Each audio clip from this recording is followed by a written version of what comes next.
नमस्कार दोस्तों क्या आप लोगों को भी ऐसा लगता है कि आपकी सैलरी बहुत कम है और आप कभी भी निवेश स्टार्ट नहीं कर पाएंगे?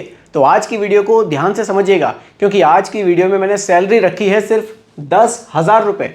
अगर आपकी 10,000 रुपये महीना की सैलरी है तो भी आप म्यूचुअल फंड में निवेश स्टार्ट कर सकते हैं, अपनी एक प्रॉपर फाइनेंशियल प्लानिंग बना सकते हैं, फ्यूचर के जो आपके फाइनेंशियल गोल्स होंगे उनको आप अचीव कर सकते हैं। लेकिन कैसे आप 10,000 रुपये की सैलरी में ये सब मैनेज करेंगे, वो हम लोग आज की वीडियो में सीखने की कोशिश करेंगे। तो वीडियो आपके लिए बहुत ही ज़्यादा इंफॉर्मेटिव है, बहुत ही ध्यान से देखिएगा और समझिएगा। देखिए, जब सैलरी हमारी कम होती है तो हम कुछ लोगों से बातें सुनते हैं कि यार ये जो इन्वेस्टमेंट का प्लान होता है ना, म्यूचुअल फंड्स होते हैं, ये सब बड़े लोगों का काम है जिनकी सैलरी 50,000 से 1,00,000 रुपए। ये हम लोगों के लिए नहीं है। अगर हम इसमें पैसा निवेश करेंगे तो हमारा पैसा तो डूब जाएगा। देखिए, चाहे किसी की 1,00,000 रुपए सैलरी है, चाहे किसी की 10,000 रुपए सैलरी है, पैसा सबका बराबर है। डूबेगा तो 1,00,000 वाले का भी डूबेगा, और अगर पैसा बनेगा तो फिर वो सबका बनेगा। तो ये चीज़ तो बिल्कुल आप दिमाग से निकाल दीजिए कि जिनकी आमदनी कम है उन लोगों का पैसा म्यूचुअल फंड कंपनी रख लेती है। निवेश जो होता है वो प्रॉपर एक सिस्टमेटिक तरीके से ही होता है। देखिए, ये बात मैं इसलिए कह रहा हूँ क्योंकि इसी तरह के कमेंट्स मेरे पास आ रहे थे, और आप लोगों के जो कमेंट्स होते हैं उन्हीं को मैं पढ़ता हूँ और उसी के हिसाब से मैं टॉपिक यहाँ तैयार करता हूँ कि ऑडियंस आखिर देखना क्या चाहती है। ठीक है दोस्तों, तो ध्यान से समझिएगा। बहुत ही आसान तरीके से, बिल्कुल सिंपल कैलकुलेशन के साथ मैं आपको ये चीज़ें समझाने की यहाँ कोशिश करूँगा। कुछ पॉइंट्स मैंने रखे हैं, उन पर हम लोग अब डिस्कस करते हैं। टॉपिक है सैलरी 10,000, म्यूचुअल फंड में कैसे हम लोग इन्वेस्ट करें। चलिए, पहला जो पॉइंट है, इनकम ब्रेकडाउन स्ट्रेटजी। आपकी जो सैलरी है उसको आपको कैसे प्लानिंग कैसे करनी है, कैसे आप उसको निवेश करना है, कैसे उसको खर्च करना है। इसका एक रूल मैंने यहाँ रखा है 70-20-10। अब देखिए, ये जो 70 है ना, यानी कि आपकी सैलरी का जो 70% हिस्सा है, 10,000 सैलरी है, उसमें से जो 7,000 रुपये होंगे आपके, वो आपके ज़रूरत के खर्च के होंगे। जैसे कि आपको रेंट पे करना है, वो आप इसमें से पे कर सकते हैं।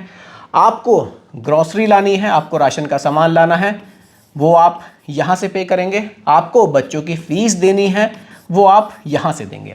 इस तरह के जो खर्चे होंगे आपके, वो आप यहाँ से पे करेंगे। ठीक है। उसके बाद आता है 20%। देखिए, 20% जो होता है ना, ये मैंने रखा है इमरजेंसी फंड। इमरजेंसी फंड, ये इमरजेंसी फंड मैंने 2,000 रुपये यानी कि 20% मैंने यहाँ इसलिए रखा है। आप इसको, कई बार ऐसी इमरजेंसी आपके पास आ सकती है, जैसे कि कोई मेडिकल इमरजेंसी भी आ सकती है, या कहीं आपको अचानक से कुछ खर्च भी आ सकता है बड़ा। उसके लिए आप अपनी सैलरी का 20% ज़रूर बचा कर रखिए। धीरे धीरे आपके पास एक इमरजेंसी फंड भी जमा हो जाएगा। आपकी कुछ अचानक से कुछ खर्च आता है तो आप परेशान नहीं होंगे। उस इमरजेंसी फंड से उस पैसे को निकाल कर आप उस खर्च को पूरा कर सकते हैं। और जो इन्वेस्टमेंट के लिए मैंने रखा है वो यहाँ सबसे कम रखा है। कितना रखा है? सिर्फ रखा है मैंने 10%। 10% को आप म्यूचुअल फंड में निवेश कर सकते हैं। म्यूचुअल फंड में अब 10,000 सैलरी है, यानी कि आपको सिर्फ 1,000 रुपये महीना से यहाँ शुरुआत करनी है। अब देखिए, यहाँ जो मैंने इसको डाइवर्सिफिकेशन किया है, इसमें ये जो इमरजेंसी फंड वाला 20% है ना, ये शायद कुछ लोगों को लग रहा होगा कि ज़्यादा रख लिया। ज़्यादा नहीं रखा है। प्रैक्टिकली थोड़ा सा सोच कर देखिए, अगर आप 2,000 रुपये महीना बचाते हैं, कुछ एकदम से इमरजेंसी आती है, तो वो पैसा आपके बहुत काम आएगा। क्योंकि ये चीज़ें मैंने देखी हैं, फेस की हैं, समझी हैं कि कुछ पैसा हमारे पास हर समय ज़रूर होना चाहिए। अगर मैं यहाँ म्यूचुअल फंड में निवेश को बढ़ा दूँ और यहाँ 10% कर दूँ, यहाँ 20% कर दूँ, मुझे तो सिर्फ वीडियो बनानी है, ऐसा नहीं है। अगर मैंने यहाँ म्यूचुअल फंड का हिस्सा 10% से बढ़ाकर 20% कर दिया और इस 10% में इमरजेंसी फंड कम रह गया, कोई ज़रूरत आन पड़ी, तो क्या होगा कि मुझे म्यूचुअल फंड का जो निवेश है ना, इसको ब्रेक करना पड़ेगा। एसआईपी को रोकना होगा और पैसे को निकालना होगा, जो कि कहीं ना कहीं फ्यूचर में मेरे लिए बहुत नुकसानदायक होगा। इससे अच्छा है कि मैं एसआईपी के अमाउंट को आज थोड़ा सा कम लेकर चलूँ। अगर मैं बढ़ा सकता हूँ तो इसी अमाउंट को धीरे धीरे इंक्रीज करता रहूँ, वो मेरे लिए ज़्यादा बढ़िया रहेगा। कैसे सब कुछ होगा, ध्यान से समझिएगा, आपको समझाऊंगा। देखिए, सैलरी ज़्यादा होना और प्रॉपर फाइनेंशियल प्लानिंग बनाना, दोनों में बहुत डिफरेंस है। कई बार ऐसा होता है कि आपकी सैलरी 10,000 है, लेकिन आप प्रॉपर प्लानिंग से चल रहे हैं, तो आप ज़्यादा पैसा बचा सकते हैं, ज़्यादा पैसा आप इन्वेस्ट करके एक बड़ा कॉर्पस बना सकते हैं।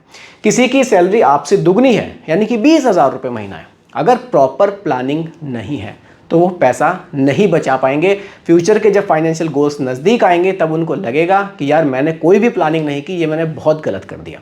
इसीलिए बजटिंग करनी बहुत ज़रूरी हो जाती है। चलिए अब अगले पॉइंट पर बात करते हैं। अगला जो पॉइंट है दोस्तों, एग्जाम्पल से मैं आपको यहाँ समझाने की कोशिश करता हूँ। मैंने एक एग्जाम्पल यहाँ रखा है। देखिए, आपको जो निवेश करना है 1,000 रुपये महीना निवेश करना है, ठीक है, क्लियर है। देखिए अब ये कैसे होगा, आप इसको दो जगह निवेश कर सकते हैं, यानी कि 500 रुपये के आप दो प्लान ले सकते हैं, ठीक है, दो जगह। यहाँ भी मैं कोशिश करूँगा प्लान आपको अच्छे बताऊँ। देखिए आप क्या कर सकते हैं, एक आप निफ्टी 50 को रख सकते हैं, निफ्टी 50 इंडेक्स फंड, ठीक है, इंडेक्स फंड। बहुत ज़्यादा रिस्की फंड की बात मैं नहीं कर रहा हूँ क्योंकि निवेश हमारा यहाँ कम है। दूसरा हमारा आ जाएगा एक balanced advantage fund, balanced advantage fund. इसमें निवेश करने का बेनिफिट ये होगा कि जो आप 500 रुपये निवेश करेंगे निफ्टी 50 में, ये आपका इंडिया की टॉप 50 कंपनियों में निवेश होगा।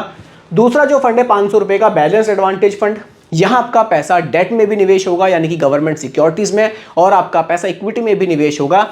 ये आपको मार्केट की जो कंडीशन होगी उसके अकॉर्डिंग आपके पैसे को ये निवेश करेगा और आपको स्टेबिलिटी देगा। जो निफ्टी 50 फंड है ये आपको ग्रोथ देगा, यानी कि स्टेबिलिटी और ग्रोथ का एक कॉम्बिनेशन बनाकर आप चल सकते हैं। और निवेश भी सिर्फ आपको 1,000 रुपये महीने का ही करना है। अब देखिए ये 1,000 रुपये महीने का जो निवेश है ये किस तरह से आपको यहाँ पैसा फ्यूचर में बनाकर दे सकता है, उसको समझने की कोशिश करते हैं। चलिए सीधा SIP कैलकुलेटर पर आ जाते हैं। देखिए मंथली निवेश हमने रखा है कितना, 1,000 रुपये का। चलिए ये जस्ट एग्जांपल के लिए मैं आपको समझा रहा हूँ, रिटर्न्स भी आपको मैं फंड्स के दिखाऊंगा कितने हैं अभी, पास्ट में कितने कितने मिले हैं, ठीक है। 1,000 का निवेश है। ड्यूरेशन आप लंबे समय के लिए निवेश करेंगे, लगभग 20 साल हम लोग रख लेते हैं। और रिटर्न्स चलिए 12% पर ही कैलकुलेशन कर लेते हैं। देखिए इन्वेस्ट कितना हो जाएगा, 2,40,000 रुपये का, और जो फाइनली वैल्यू है वो आपको लगभग 10 लाख रुपए की देखने को मिल सकती है। यानी कि अगर आप सिर्फ 1,000 रुपये महीने का निवेश कंटिन्यू करते हैं तो आप फ्यूचर में 10 लाख रुपए भी यहाँ से बना सकते हैं। और ये सिर्फ 10 लाख ही नहीं है, इसको आप और भी ज़्यादा बना सकते हैं। कैसे बनाएंगे वो भी समझाता हूँ।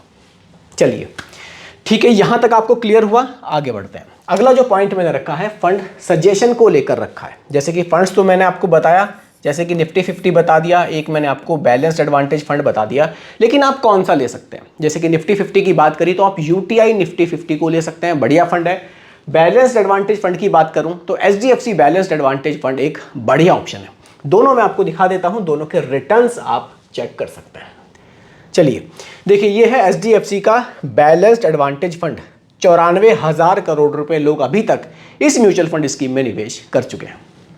500 रुपये महीना आप भी कीजिए, थोड़ा सा आप भी यहाँ से प्रॉफिट बना सकते हैं। पिछले 5 साल की जो रिटर्न्स है वो 26% से भी ज़्यादा रहे हैं, और मैंने जो कैलकुलेशन की थी सिर्फ 12% पर की थी।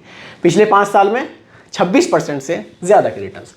अगला फंड जो मैंने आपके लिए रखा था UTI Nifty 50 index fund, 21,356 crore रुपए का निवेश, और पिछले 5 साल के रिटर्न्स 22% के आसपास हमें देखने को मिल रहे हैं, 22.1%। और कैलकुलेशन मैंने कितने पर करी, सिर्फ 12% पर करी।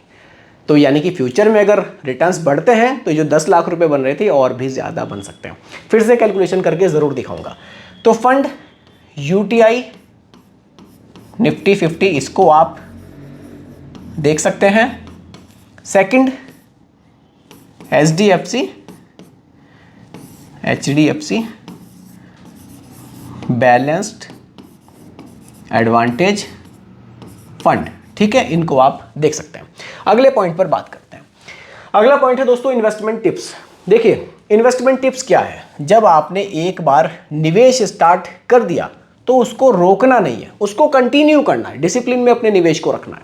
ऐसा नहीं है कि 4-6 महीने SIP करी और उसको ब्रेक कर दिया, रोक दिया और फिर पैसे को निकाल लिया और फिर मार्केट में देखा ठीक ठाक है, दोबारा से फिर से निवेश कर दिया। निवेश जब से शुरू करना है भले ही कम अमाउंट से करना है, इसीलिए मैंने अमाउंट पहले ही 1,000 रुपये रखा है, ज़्यादा रखा ही नहीं है। आप उसको कंटिन्यू कीजिए, मार्केट गिरे उठे जो भी कंडीशन रहे, दिमाग में बस एक चीज़ रखनी है कि मुझे ये SIP कम से कम 15 साल ज़रूर चलानी है, उसके बाद ही मैं इस पैसे को यहाँ से निकालूंगा। तो इस सबसे बड़ी जो टिप है ना वो यही है कि अपने निवेश को कंटिन्यू रखना है। ठीक है, अब देखिए मार्केट में कभी ऐसी सिचुएशन आती है कि गिरावट देखने को मिलती है। अब उस समय पर बहुत से लोग अपनी एसआईपी को बंद करते हैं, लेकिन आपको उस समय पर भी एसआईपी को कंटिन्यू रखना है। गिरे हुए मार्केट में जो भी निवेश होगा, जब मार्केट में रैली आएगी तो रिटर्न्स ज़्यादा उसी से आपको मिलेंगे, क्योंकि जब मार्केट गिरता है तो एनएवी सस्ती होती है, यूनिट समय ज़्यादा मिलती है। इसीलिए गिरते हुए मार्केट में निवेश को बंद करना बहुत ज़्यादा नुकसानदायक होता है। अगर आप इस पॉइंट को समझ जाएंगे तो कभी भी अपनी एसआईपी को क्लोज नहीं करेंगे, एसआईपी को आप हमेशा कंटिन्यू रखेंगे। चलिए एक पॉइंट और है लास्ट, उसको भी देख लेते हैं, माइंडसेट प्लस मोटिवेशन।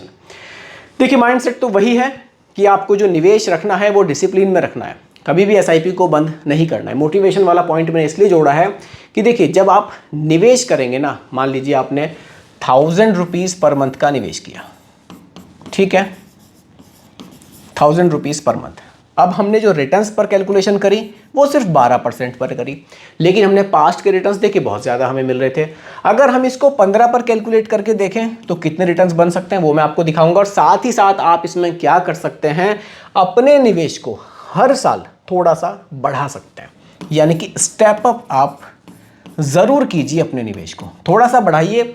निवेश बढ़ेगा तो धीरे धीरे फ्यूचर में जो वैल्यू आप देख रहे हैं और भी ज़्यादा बढ़ेगी। कैसे बढ़ेगी वो मैं आपको दिखाता हूँ, ताकि आप भी थोड़े से मोटिवेट हो सकें कि किस तरह से यहाँ पर पैसा बढ़ता है।